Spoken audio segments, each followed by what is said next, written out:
ชาวบ้านเดาว่า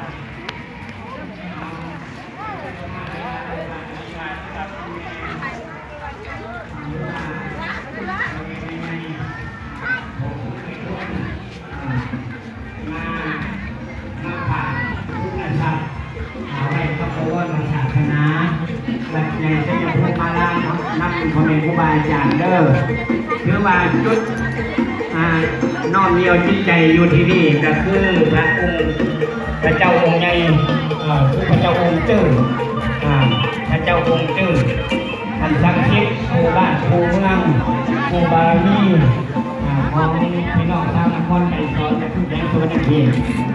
ฉะนั้นได้สละโอกาสงานเวลาจากบ้านจากเมืองมากว่าสิมาฮอดจอดถึงกับโมเมนต์ทับบดดาเนาะ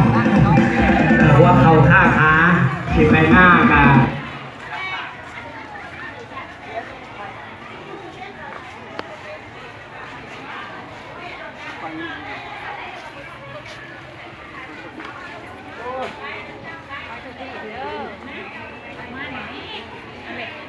ไฟดับเหรออันที่หนึ่งได้อีก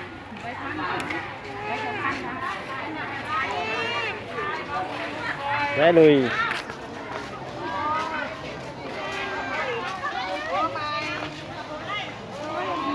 ปะหลอกแค้นของโอ้ถูกแถวแม่กูแล้วกันเจ้าเฮ้ยไม่ค่อยไงไม่อยู่มันข่อยเป็นอะไรอยากนมมาจัก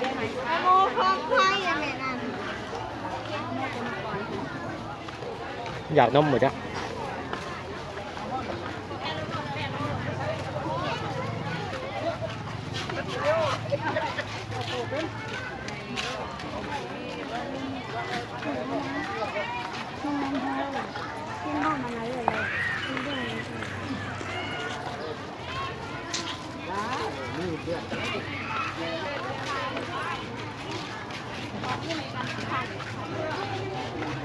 จะต้องเฮียนอะไร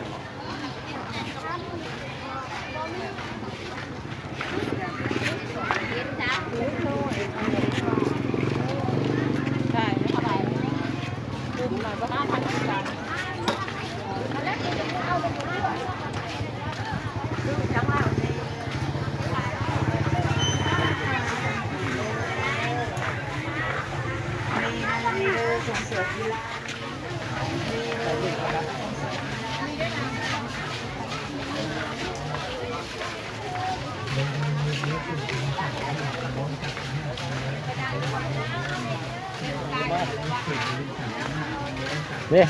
เบิ่งบ่อนะเขาส่งเรือเขาส่งบ่เรือเลยส่งเป็น35เด้อ35กันเด้อเขามาเลือกมาเบิ่งเด้อ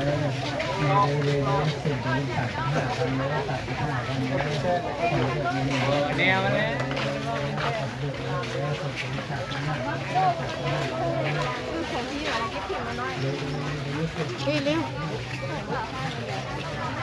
คนก็เวลายมันได้เนาะพี่กายในคนลาย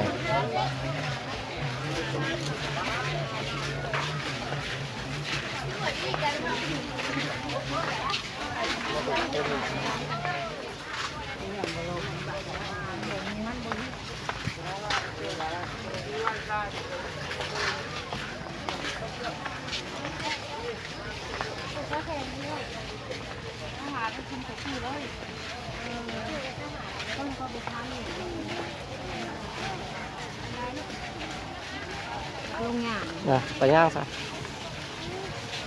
ต่อมายอมให้จับอีกหมอเนี่ยอีคุยแท้เฮ้ยปลาทินเป่าไปไหนได้เฮ้ยมานี่ไปใกล้ไปได้เหนียวมานี่มันเจ้าจะล้วนลายลงทางได้โต้ได้เนี่ย25,000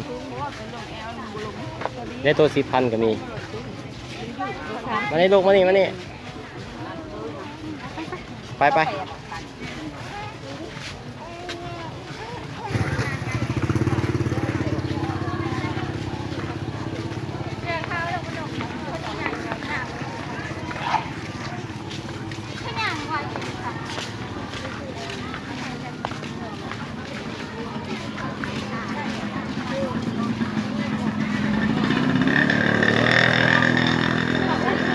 มาอุ้มมาไว้อุ้มอีกโอ้ลึ่งบ่อย่างตัวเองจักบ่ทางเอาอุ้มมาเอาอุ้มมา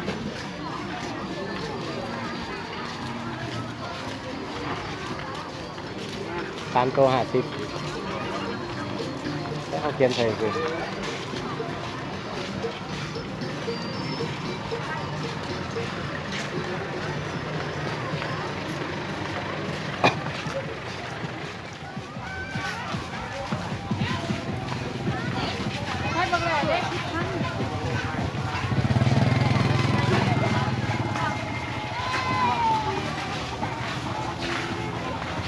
ไม่ถูกได้อีกเลย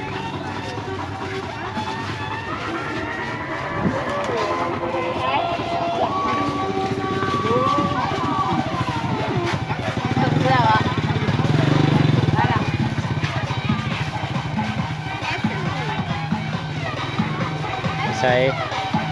มูดนี่สไลเดอร์ครับ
ไลฟ์อัดวิดีโอกับบนได้